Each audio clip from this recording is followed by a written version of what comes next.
Sir Borugadda Anil ఒక selfie వీడియోని release చేశారు సార్. ఆ వీడియోలో ఏంటంటే నన్ను చంపేస్తారు లోకేష్ గారు అండ్ పవన్ కళ్యాణ్ గారు వీళ్ళిద్దరి దగ్గర నుంచి కూడా నాకు ప్రాణభయం ఉంది అని చెప్పేసి ఆయన తన ఆవేదన వ్యక్తం చేస్తూ ఆ వీడియో అయితే రిలీజ్ చేశారు. అది ఇప్పుడు తెగ వైరల్ అయిపోతుంది. మరి నిజంగా ఆయన ఆరోపిస్తున్నట్టు పవన్ కళ్యాణ్ గారు కానివ్వండి, లేకుంటే లోకేష్ గారు కానివ్వండి ఈయన్ని చంపే అవకాశం ఏమన్నా ఉందంటారా సార్? మరి ఆయన వీడియో పైన మీ ఒపీనియన్ ఏంటి సార్? బోరుగడ్డ అనిల్ అతను వైసీపీ ప్రభుత్వం ఉన్నప్పుడు భయంకరంగా రెచ్చిపోయి భయంకరమైన బూతులు మాట్లాడి పాపులర్ అయిన వాళ్ళల్లో బోరుగడ్డ అనిల్. అతను చాలా నీచంగా మాట్లాడడం అనేది చేశాడు. సో కానీ అందరూ చెప్పినా ఇప్పుడు వినలేదు. తెలుగుదేశం వాళ్ళు బాగా గోల్ చేశారు. కానీ వైసీపీలో ఇలాంటి వాళ్ళని కొంతమందిని బాగా ప్రోత్సహించి వీళ్ళ దగ్గర చేయించారు. వీళ్ళు కూడా రెచ్చిపోయారు.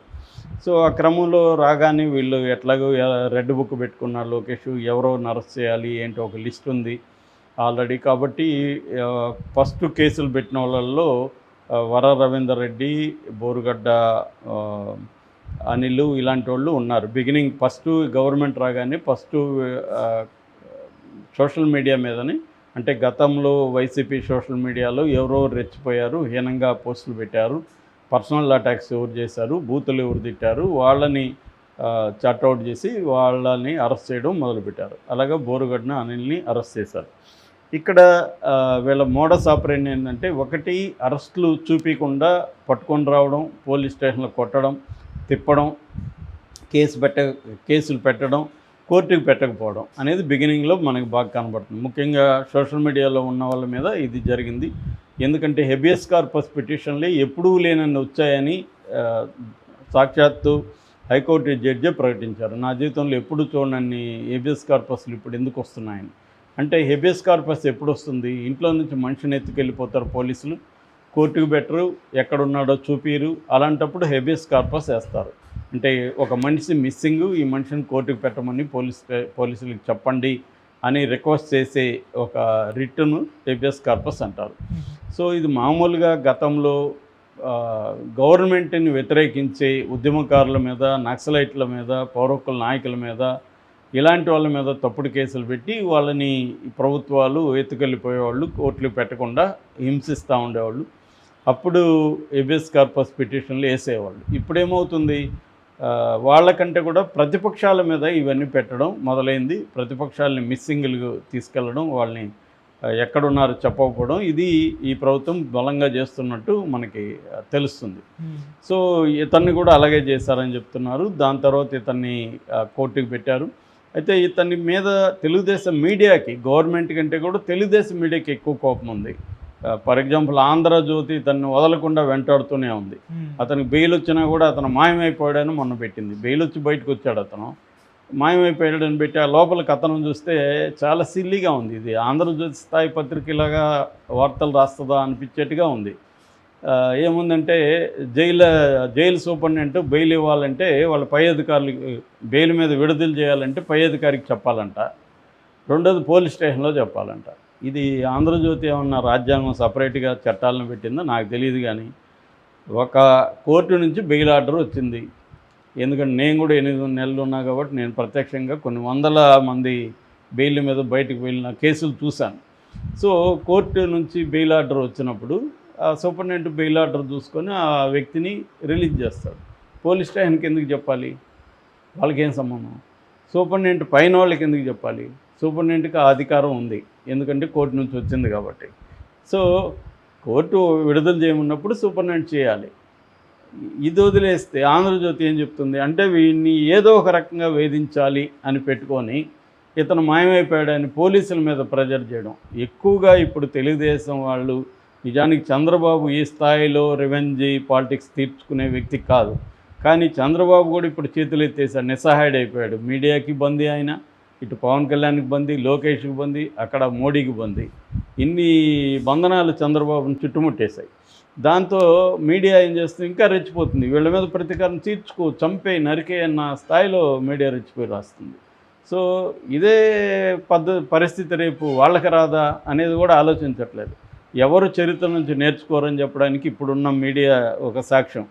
వీళ్ళు రెచ్చిపోయి ఇదే విధంగా మాట్లాడుతున్నారు. సో గతంలో అదే జరిగింది. జగన్ ఉన్నప్పుడు వాళ్ళ సోషల్ మీడియా కావచ్చు, సాక్షి కావచ్చు ఇలాగ రెచ్చిపోయింది. కానీ ఇప్పుడు ఈ డిగ్రీలో ఈ స్థాయిలో మాత్రం అప్పుడు లేదని చెప్పొచ్చు మనం. వీళ్ళు ఇంకా పెంచారు. పెంచడానికి వీళ్ళకు ఉండే కసి అదంతా ఉండొచ్చు. రేపొద్దున వాళ్ళు ఇంకా పెంచుతారు. ఇది అంతం లేకుండా ఒక విశేష సర్కిల్లో రాను రాను పెరుగుతూనే వెళ్తూ ఉంటుంది. దీనికి ఎండ్ అనేది ఉండదు. ఈ మొత్తం ప్రాసెస్లో రాజ్యాంగాన్ని, ప్రజాస్వామ్యాన్ని, ఒక ప్రాసెస్ అంటాం, జ్యుడిషియల్ ప్రాసెస్ని, దీన్నన్నింటినీ బ్రేక్ చేసేస్తున్నారు. ఒక న్యాయబద్ధంగా కేసులు పెట్టట్లేదు, న్యాయబద్ధంగా అరెస్టులు చూపించట్లేదు, న్యాయబద్ధంగా కంప్లైంట్లో ఉన్న సెక్షన్లు పెట్టట్లేదు. ఇవన్నీ నేను చెప్పడం కాదు, హైకోర్టులే చెప్తున్నాయి. ఆంధ్రప్రదేశ్ హైకోర్టు చెప్పిన దాన్ని నేను కోర్టు చేస్తున్నా. ఇవి జరగట్లేదు. సో అంటే మేము అవన్నీ పాటించాం, మా చేతిలో అధికారం ఉంది, ఏం చేస్తారో చేసుకోండి అన్న ధోరణి ఈ ప్రభుత్వంలో కనిపిస్తుంది. అలాగే మీడియా ఇతన్ని మామూలుగా ఇతనికి ఫస్ట్ ఏమో ఫిబ్రవరి 14 నుంచి 28 వరకు ఇతను ఇంటీరియం బెయిల్ అడిగాడు కోర్టుని. ఎందుకు అడిగాడంటే, మా అమ్మ ఓపెన్ హార్ట్ సర్జరీ ఉంది చెన్నైలో, నేను దగ్గర ఉండాలి, మా అమ్మకి 4 కూతుళ్ళు, నేను ఒక్క కొడుకు, 4 కూతుళ్ళు పెళ్ళిళ్ళు అయిపోయింది కాబట్టి వాళ్ళు అటెండ్ అవ్వడం కష్టం అవుతుంది, నేను మా అమ్మను చూసుకోవాలి అని ఇతను కోర్టుకి వెళ్ళాడు. కోర్టు ఇతనికి 14 నుంచి 28 వరకు ఇచ్చింది. ఎందుకంటే కోర్టుకి ఇతను మెడికల్ హాస్పిటల్లో 12న వాళ్ళ మదర్ చేరింది, వాళ్ళ మదర్ హాస్పిటల్లో అడ్మిట్ అయిన ఫామ్స్ అవన్నీ చూపించాడు. ఆమెకి ఓపెన్ హార్ట్ సర్జరీ అవ్వాలని డాక్టర్ ఇచ్చినవి అవన్నీ కోర్టుకి సబ్మిట్ చేశాడు. కోర్టు అవన్నీ వాస్తవం కాదా పోలీసుల్ని చెక్ చేసుకోమనింది. వాస్తవం అన్నప్పుడు కోర్టు ఇతనికి బెయిల్ ఇచ్చింది. ఎందుకంటే వాళ్ళమ్మ 12 అయింది, 18 సర్జరీ అయింది, 24 డిశ్చార్జ్ అయింది. తర్వాత కూడా ఎక్స్టెండ్ చేయమని ఇతను అడిగాడు కోర్టుని, కానీ కోర్టు ఒప్పుకోలేదు. సో ఇతను 23వ తేదీ ఈవినింగే పోలీసులకి సరెండర్ అయిపోయాడు. అంటే జైల్లో మళ్ళీ వెళ్ళాలి కాబట్టి జైలుకి వెళ్ళిపోయాడు, జైల్లో ఉన్నాడు.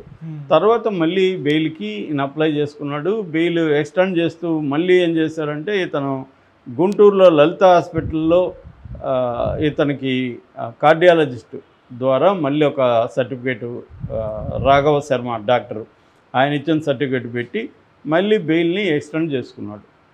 ఎక్స్టెండ్ చేసుకొని బెయిల్ బయటకు వచ్చాడు. ఇది జరిగితే ఇప్పుడు బెయిల్ నుంచి ఆయన బయటకు వచ్చాడు. కానీ వీళ్ళు ఏం రాశారు, అందరూ చాలా పెద్ద ఐటము, ఇతను మాయమైపోయాడు, జైల్లో అక్రమం వదిలేశాడు, కోర్టును కూడా మ్యానిపులేట్ చేశాడు, ఇలాగ రాశాయి. కోర్టు కూడా ఇది కానీ తప్పు అయితే, అంటే ఇతను ఇచ్చింది కానీ నకిలీది అయితే మీరు ఇచ్చేయండి. సో పోలీసుల మీద ప్రెజర్ తీసుకురావడం కోసం వీళ్ళు చేశారు. దాంతో ఇప్పుడు అతను మళ్ళీ ఒక వీడియో చేసి, నేను ఎక్కడికి పారిపోలేదురా బాబు, నేను ఉన్నాను, నేను బెయిల్ మీద బయట ఉన్నాను అని చెప్పాడు. దాంతోపాటు అతను నన్ను కొట్టారు కర్నూలు పోలీసులు, కాలర్ బోన్ కూడా ఇరిగిపోయింది నాకు అని చెప్పాడు. దాని తర్వాత నన్ను చంపేస్తారేమో భయంగా ఉంది నాకు, ఖచ్చితంగా చంపేస్తారు వాళ్ళు అనుకుంటే గంటల్లో చచ్చిపోతాను నేను అనేది చెప్పారు. వాళ్ళు అనుకుంటే ఖచ్చితంగా గంటల్లో ఇతను ఇట్లాంటి వాళ్ళని చంపేయడం పెద్ద విషయం కాదు. ఏముంది, వాళ్ళ చేతిలో పవర్ ఉంది, ఎవరు నన్ను పంపించి చంపేయడం పెద్ద విషయం కాదు. కాకపోతే చంపుతారా లేదనేది మనకు తెలియదు.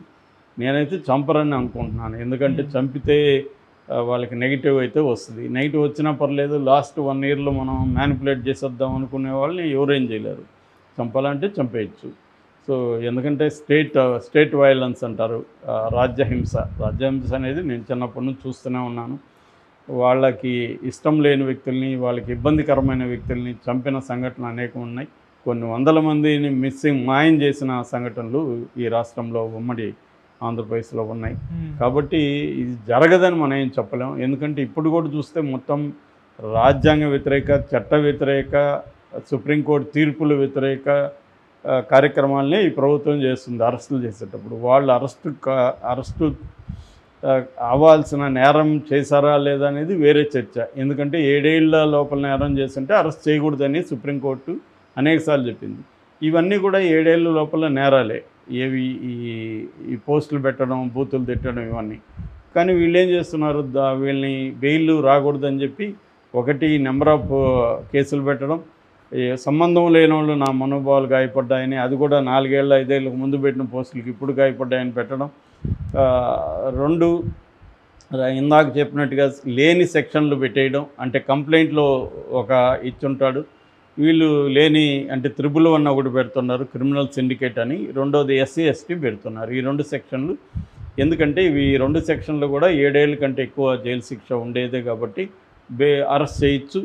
రెండోది నాన్ బెయిలబుల్, రెండోది కాగ్నిజబుల్ అంటే కోర్టు పర్మిషన్ లేకుండా కూడా ఎవరినైనా అరెస్ట్ చేయొచ్చు. ఇది జరుగుతూ ఉంది. కాబట్టి ఈ అబ్బాయిని చంపుతారో లేదనేది మనం చెప్పలేము. కానీ అతను థ్రెట్ ఉందని చెప్తున్నాడు, ఆల్రెడీ నాకు కాలర్ బోన్ ఇరిగిందని చెప్తున్నాడు. కానీ కోర్టులు ఇట్లాంటివి కూడా పట్టించుకునే పరిస్థితి లేదు.